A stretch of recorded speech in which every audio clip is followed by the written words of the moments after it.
mà ra cút nó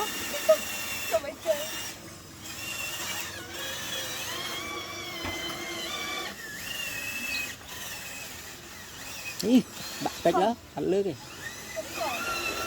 tập chặt rinh cụt chặt tàu một hay rinh cụt à rồi rinh cụt rinh nhang à là đã khơi này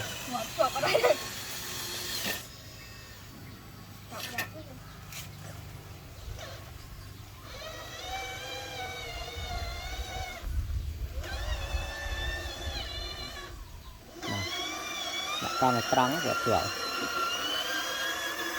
còn chen lắm